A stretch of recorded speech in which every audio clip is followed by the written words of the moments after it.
Let's say कि आपके पास कोई पेशेंट आते हैं कि वो जो अंडरवेट हैं अगर, तो ट्रीटमेंट जो है आप उन्हें क्या सुझाव देते हैं? अब ट्रीटमेंट में जैसे मैंने बताया कि जैसे कारण दो हैं, तो ट्रीटमेंट भी उसी प्रकार हो जाता है। अब जैसे मैं ट्रीटमेंट जैसे हम मैनेजमेंट बोलते हैं, तो उसमें होता यूँ है कि हमें एक तो पहले उसको इन्वेस्टिगेट करना पड़ता है कि भाई इस आदमी को ये आदमी अंडरवेट क्यों है। एक वो है इसमें बीमारी की वजह से, और दूसरा है कि सिर्फ खाना डाइट जो है वो कम खाने की वजह से बहुत दिन, तो उसकी वजह से लोग अंडरवेट हो जाते हैं। अब जब हम ट्रीटमेंट करना चाहते हैं तो उसको पहले डायग्नोज करना पड़ेगा कि किस वजह से ये अंडरवेट है। अब जब हम ढूंढते हैं कारण, तो उसमें हमें बहुत बार पता चलता है कि कुछ डिजीज़ हैं, जैसे डिजीज़ हैं, जैसे स्मोकिंग है। फॉर एग्जाम्पल स्मोकिंग की वजह से खांसी है। अगर कोई आदमी स्मोकिंग बहुत ज़्यादा करता है तो उसको खांसी हो जाती है, और स्मोकिंग की वजह से भूख नहीं लगती।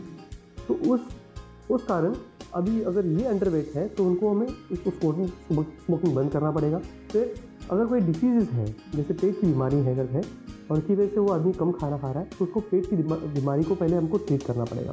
तो वैसे ही सभी जो बीमारियां हैं उसको हमको पहले रूल आउट करना पड़ेगा, उसके लिए पहले हमें ट्रीटमेंट लेनी चाहिए। बहुत बार ऐसे होता है ये ट्रीटमेंट होने की वजह से जब वो आदमी वो बीमारी से ठीक हो जाता है, तब उसका खाना खुद ही ठीक हो जाएगा। फिर वो खुद ही खाना अच्छी तरह से खा पाएगा, और उसके बाद फिर उसका डाइट ठीक होने के बावजूद वो उसका वज़न बढ़ जाता है।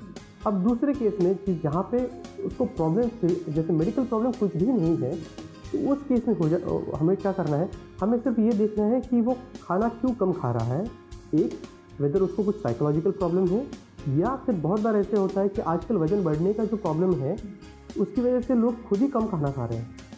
तो ऐसे बहुत सारी फीमेल्स हैं, जैसे उसको एनोरेक्सिया बोलते हैं, उसमें फीमेल्स बहुत सारा कम खाना खाते हैं कि उनको वज़न बढ़ाना नहीं है।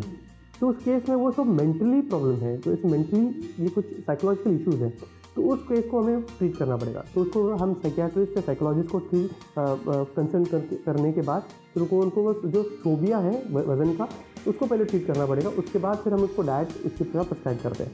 अब बहुत सारे लोग हैं वो एक्टिविटी से ज़्यादा उनके ज़्यादा होते हैं और खाना कम हो जाता है, खाना कम खाते हैं।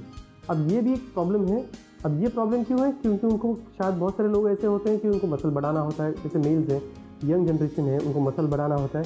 जिसको मसल बढ़ाने के बाद पेट बढ़ना नहीं चाहिए, जिस कारण वो कम खाना खाते हैं। तो उस केस में हो जाता है कि फिर वो अंडरवेट ही रहते हैं, क्योंकि खाना उतना नहीं खाते हैं, एक्सरसाइज ज़्यादा करते हैं। अब मेरे पास तो काफ़ी सारे ऐसे लोग हैं कि वो ऑफिस के लिए भी साइकिल से चले जाते हैं, और काफ़ी सालों से ऑफिस के लिए साइकिल चले जाते हैं।